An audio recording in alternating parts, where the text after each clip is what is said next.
गरीबी से तंग आकर पति पत्नी ने की तपस्या। इंद्र ने प्रसन्न होकर दिया धनवान होने का वरदान, लेकिन एक शर्त रख दी। शर्त सुनकर पत्नी हो गई तैयार, लेकिन पति ने लौटा दिया इंद्र का वरदान। 6 वर्ष पहले। Religion desk. उत्तर भारत की एक प्रसिद्ध लोक कथा है। किसी गांव में एक पति पत्नी रहते थे। दोनों गरीबी में अपने दिन गुजार रहे थे। पति अपनी आलसी प्रवृत्ति के कारण ज्यादा काम नहीं करता, फसल भी उतनी ही करता जितने में गुजारा हो जाए। पत्नी उसे बार बार प्रेरित करती कि लेकिन पति उसकी बात को अनसुना कर देता। हमेशा मेहनत करने से बचता और अपने भाग्य को कोसता रहता। एक दिन गांव में कोई साधु आया। किसान के पड़ोसी ने उसकी पत्नी को बयाता कि साधु बहुत सिद्ध है, लोगों को उनकी समस्या का एकदम सटीक उपाय बताता है। किसान की पत्नी साधु के पास गई। उसने साधु को समस्या बताई। साधु ने कहा, तुम्हारा पति मेहनत नहीं कर सकता, वो आलसी है, उसे परिश्रम का महत्व समझना होगा। पत्नी ने कहा, महाराज, मैं उन्हें समझाती हूँ लेकिन वे मानते नहीं हैं। साधु ने कहा, अगर पति मेहनत नहीं कर सकता तो उससे कहो तपस्या करे। अगर स्वर्ग जैसा सुख चाहिए तो स्वर्ग के राजा इंद्र को प्रसन्न करे। साधु ने उसे एक मंत्र और तपस्या की विधि बता दी। पत्नी खुश होकर लौटी और पति को पूरी बात बताई। पति तपस्या के विचार से खुश हो गया। कुछ करना नहीं है, एक जगह बैठना ही तो है। दोनों ने तपस्या शुरू की। शुरुआत में ध्यान साधने और मंत्र जाप में थोड़ी समस्या आई, लेकिन धीरे धीरे ध्यान भी लगने लगा और मंत्र जाप भी अच्छे से होने लगा। कुछ दिनों में दोनों ध्यान में पारंगत हो गए। एक दिन ऐसा भी आ गया जब दोनों गहन समाधि में पहुंच गए। मंत्र फलित हुआ और तपस्या से खुश होकर भगवान इंद्र प्रकट हुए। दोनों हाथ जोड़कर खड़े हो गए। इंद्र ने कहा, मैं तुम दोनों की तपस्या से प्रसन्न हूँ। तुमने स्वर्ग जैसे सुख और धन के लिए तपस्या की है।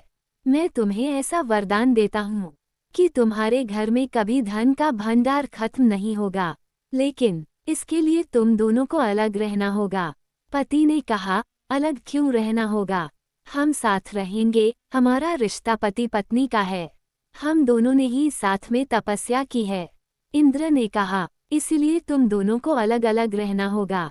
जिस दिन तुम एक हो जाओगे मेरा वरदान समाप्त हो जाएगा। क्योंकि तुम दोनों ने अलग अलग तपस्या की है, इसलिए दोनों को अलग अलग फल मिलेगा। दोनों सोच में पड़ गए। पत्नी ने कहा, अगर इन्हें पूरा सुख मिलता है, धन की कमी नहीं रहती है तो मैं इस वरदान के लिए तैयार हूँ। लेकिन पति ने कहा, मैं इससे अलग नहीं रह सकता, क्योंकि इतने दिन की तपस्या में इतना ज्ञान तो मुझे मिल ही गया है कि मेरी पत्नी मेरे सुख के लिए कितनी चिंतित है, और आज भी ये मेरे सुख के लिए मुझसे अलग रहने को तैयार है, ये इतना त्याग कर रही है। और दूसरी बात मुझे ये भी समझ में आ गई कि अगर मैं बैठे बैठे मंत्रों के जाप से भगवान को अपने सामने लाकर खड़ा कर सकता हूँ तो मैं अगर मेहनत करना शुरू कर दूँ तो अपने आप ही धन का भंडार कर लूँगा। मुझे आपके वरदान की कोई आवश्यकता नहीं है। मेरे लिए इतनी चिंता और प्रेम रखने वाली पत्नी ही मेरे लिए पर्याप्त है। मैं आलक का त्याग कर चुका हूँ, अब मेहनत करूँगा। पत्नी किसान को देखती रह गई। उसकी आंखों में खुशी के आंसू थे।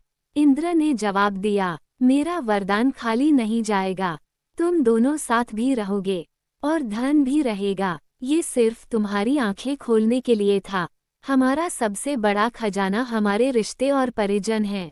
अगर ये हमारे अनुकूल हों तो संसार में कुछ भी पाना असंभव नहीं है।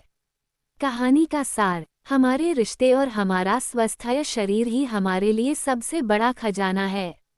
इसकी कीमत समझनी चाहिए। मेहनत से भगवान को भी पाया जा सकता है, तो धन और सुख तो बहुत छोटी चीजें हैं।